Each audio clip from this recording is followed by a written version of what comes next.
Des dégâts à Dimona en Israël. Pour Israël, la facture de la guerre ne cesse de s'alourdir.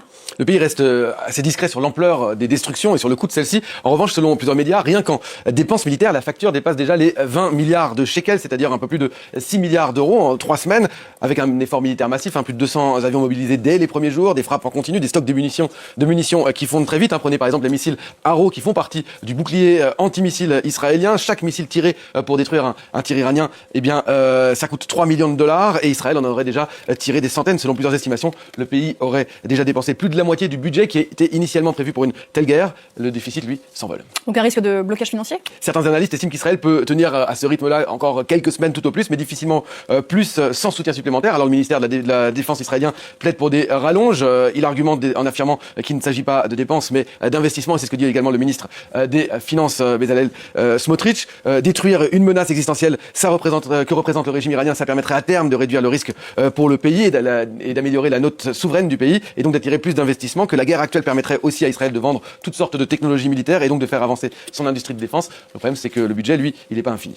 Aux États-Unis aussi, la question d'une rallonge budgétaire va devoir être débattue. L'administration américaine s'apprête à demander une rallonge de 200 milliards de dollars pour le budget du Pentagone, selon les informations du Washington Post. Avec une telle somme, ce budget franchirait pour la première fois le seuil des 1000 milliards de dollars, un niveau absolument immense.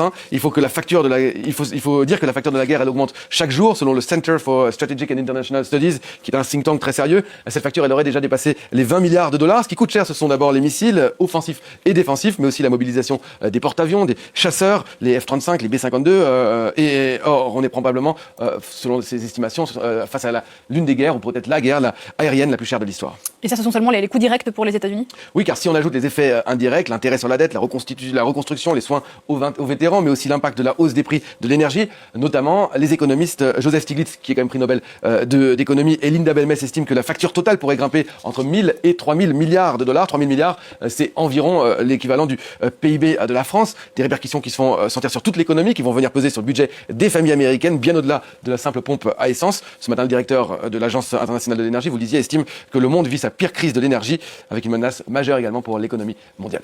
Et puis avec un autre enjeu derrière tout ça, industriel ? Un défi industriel, car que ce soit en Israël ou aux États-Unis, les deux pays brûlent beaucoup de munitions, des missiles de type Tomahawk par exemple pour les États-Unis, pour abattre des drones qui ne coûtent que quelques milliers de dollars et que l'Iran continue à produire pour le coup en masse. Se pose la question du réapprovisionnement. En principe, RTX Corporation, qui est le fabricant du Tomahawk, veut porter la production à 1000 missiles par an contre 300 à 400 actuellement, mais ça ne sera pas une chose facile. Même problème d'ailleurs pour la France, qui certes n'est pas partie prenante directement de ce conflit, mais qui mobilise ses Rafales et certains de ses missiles pour soutenir ses alliés dans la région, en particulier les Émirats Arabes Unis.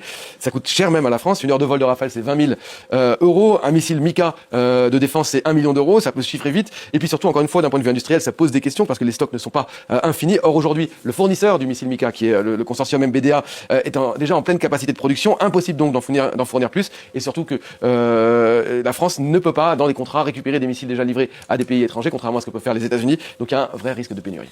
Merci beaucoup Christophe, c'était l'info écho. Le coût de la guerre, on n'a pas évoqué, mais bien sûr, la guerre a aussi un coût au Liban, notamment 1 million de déplacés, beaucoup d'infrastructures détruites là encore. Merci encore.